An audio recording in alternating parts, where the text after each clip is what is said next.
Let's talk about the Suez Canal. Right now, there is a ship that is causing some trouble. It got stuck sideways. I've got some pictures to show you. I got some conspiracies revolving around it. Some pretty crazy conspiracies, and it's hilarious. Check this out. First and foremost, so the Titanic Taiwanese ship could be stuck in the Suez Canal until mid-April. That sucks. That's a few weeks from now. Let's see, if efforts to free Taiwanese container ship fail by Monday, next chance may not come again for 14 days. And here's a picture of it. This is the Ever Given. It's an evergreen ship.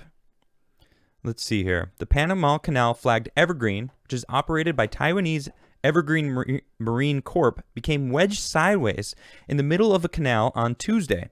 Given that about 12% of the world's trade volume passes through the Suez Canal compared to 6% for the Panama Canal, any major delay in dislodging the vessel will cause a major disruption in global shipping.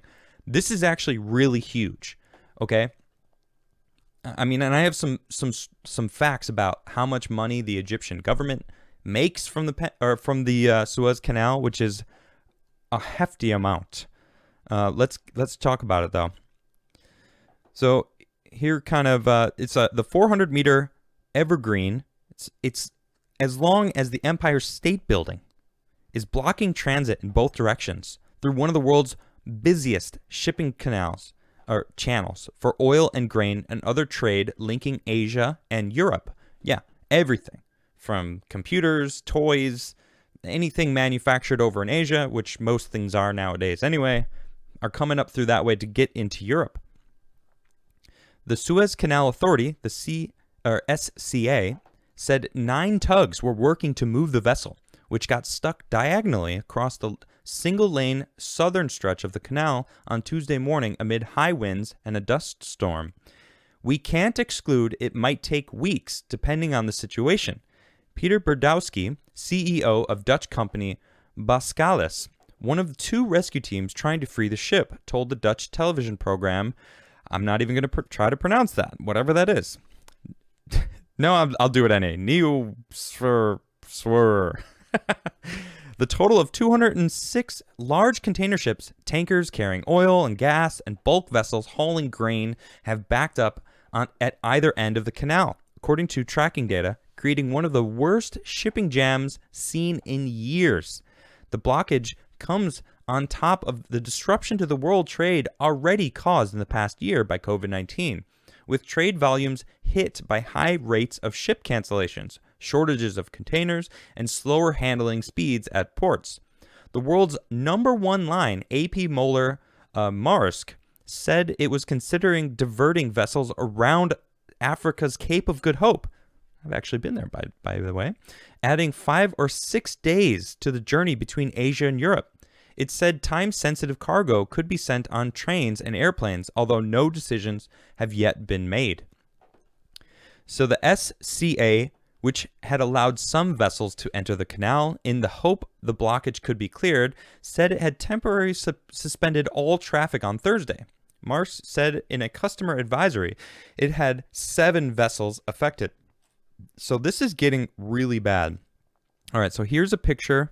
Let me see if I can just pop this so you can see the whole image. All right, so this is the whole canal. And way down here is where it got stuck. So this is the southern strip. I guess it's just a one-way. And there's multiple strips. Obviously, there's some waiting area here.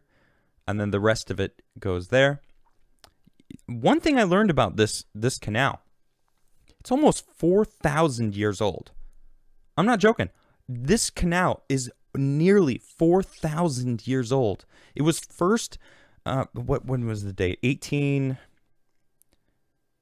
Oh man, I don't remember exactly what year it was first crafted. 1850, hold on, I'm going to find it. 1850 BCE. 1850 BCE. That's like 3,800 years old. That's crazy. So this canal has been used, and check this out. The first canal in this region is thought to have been dug around 1850 BCE when an irrigation channel navigate at flood period was constructed into the Wadi Tumilet. Al Tumilat. Maybe that's how you say it. I don't know. A dry river valley east of the Nile Delta, known as the Canal of the Pharaohs. That channel was extended by Ptolemies via the Bitter Lakes as far as the Red Sea.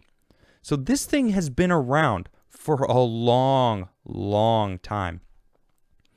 Now, it kind of got rehashed in the late 1900s, or 1875. They were trying to basically work with the rest of Egypt was trying to work with other countries to try to come and help build the canal up.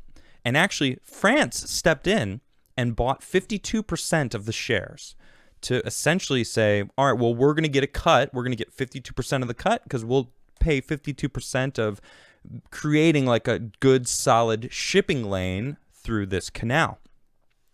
And one of the financial backers from Egypt actually sold his share to Britain, and they ended up, owning part of it as well. So in 1956, Egypt actually nationalized the waterway, basically saying, it's ours now. We're not going to honor our deals. And I guess the deal was supposed to end in about 15 years anyway. So they kind of jumped the gun by like 15 years. And they said, it's ours now. We're not going to pay anything. We're taking 100% of the money. And France, they got pissed. So this is in the mid-50s. They actually invaded Egypt. I didn't even know about this. So I learned about this today. They invaded Egypt. Britain did too. And actually Israel also did. So Israel, France, and Britain invaded Egypt because they were pissed that Egypt basically said, I'm giving you the finger. The canal is ours now. We actually stepped in. Egypt sank like 40 ships in the canal, the French ships. I think they were French ships.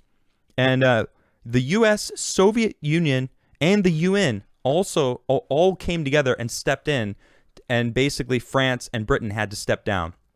So that's kind of crazy. Yeah, 1956 was some crazy stuff. Check this out. The Suez Canal, the tolls that Egypt ranked in 2020. Mind you, this is 2020, which they've already talked about how they already took a huge hit financially because of ship cancellations and not a lot of just all the problems that comes with COVID-19. They ranked in $5.56 billion in tolls. And that is from 19,000 ships. 19,000 ships went through in the year of 2020, and they made $5.56 billion in tolls. So you can imagine how pissed France was back in the 50s because they paid for over 50% of that canal, or the finalization of the canal, rather. Or maybe modernization, depending on how you look at it. But it's pretty insane to think that this one ship, look at this thing, it is stuck fast, and it's muddy. Look at this. Here's the ship from the ship behind it. So it basically ran aground and just got stuck. This is a little over 10% of the world GDP. The global GDP goes through that canal. Some say 12. Some reports were 12%. So 10 to 12% of the world global, the GDP goes through that canal. So the fact that it's just stuck, that's nuts. Yeah, someone did the math. Is it 750,000 per ship? That's crazy. Look at that. The money to go through that entire canal. That much? Bonkers. I had no idea.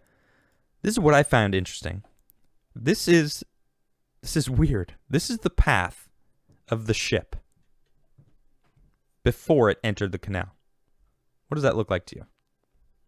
What is that? What is that shape? Spun around here, did a longer then back, and then spun around again. What does that look like to you? It looks like some cock and balls. That's what it looks like to me. I think it's a little weird. And then they went into the canal and got stuck. Now it sucks. Now we've heard from that Taiwanese site that they were saying, it might not happen until mid-April. I'm also reading reports that it is being unstuck. Here's a report from Hotport News. Efforts continued this morning, this was yesterday, to float the 199,489 GT container vessel, which ran aground in the canal. The tugs were working to free the 400-meter LOA laden vessel, but wind conditions and its size were hindering the operation. But updated, according to information from the Suez Canal Authority, the grounded vessel has been partially refloated and is now alongside the canal bank.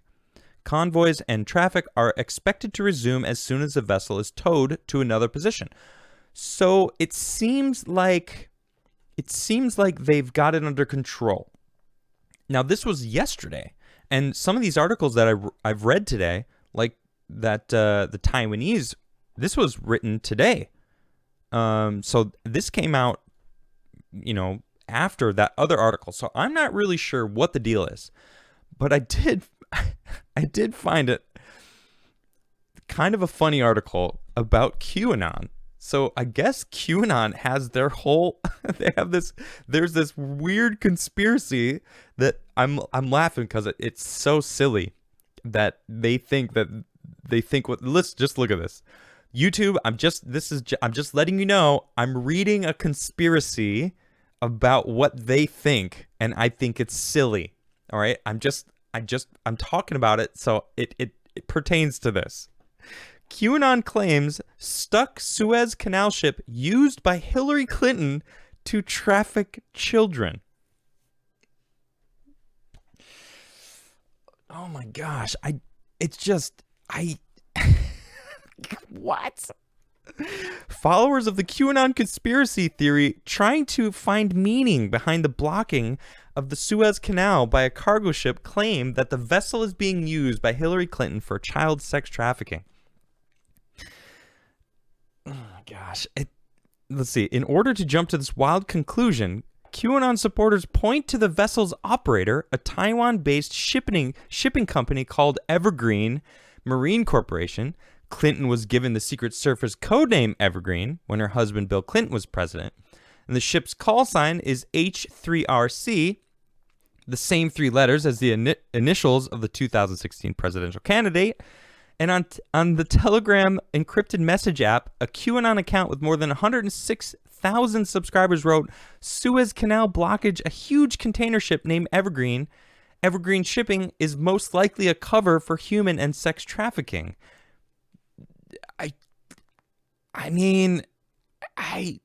What? Come on. I mean, really?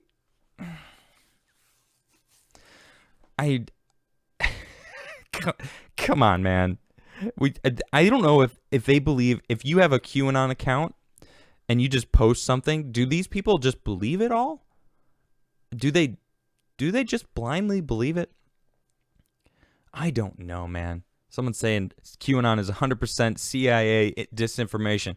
Yeah, because this is just really, that's where your brain goes, because it's the name of the company is Evergreen. Well, Evergreen, the word exists. It's a word. Not everything that has Evergreen has something to do with what you think it is. Some people are saying, no, it's not QAnon, it's BlueAnon. Who cares? It's on. That's lost all meaning. Wow, this article goes deep more into it. I'm not going to, because I'm good. All right. Well, there's that. Hopefully this, it gets sorted out so that people can continue consuming. Woo! Yay! Consumption. Man, there's a bunch of people that were pissed about a tweet that I tweeted out a couple days ago. I said, humans got here by by creating, not consuming. Create, stop consuming, you know? And then I said creation is greater than consumption. And everyone's like, "Well, you can't have consumption or creation without consumption." I was like, "Well, duh." But if you just consume 100% and you don't create anything, you become a blob or a sheep. Don't be a sheep. Do you want me to like write it out verbatim? Do you need that? Well, you're wrong. I can't believe what you're saying there. Do you even understand that you contradicted yourself? No, I didn't. You're just taking semantics and trying to flame me. Get off my page. I just thought that was hilarious.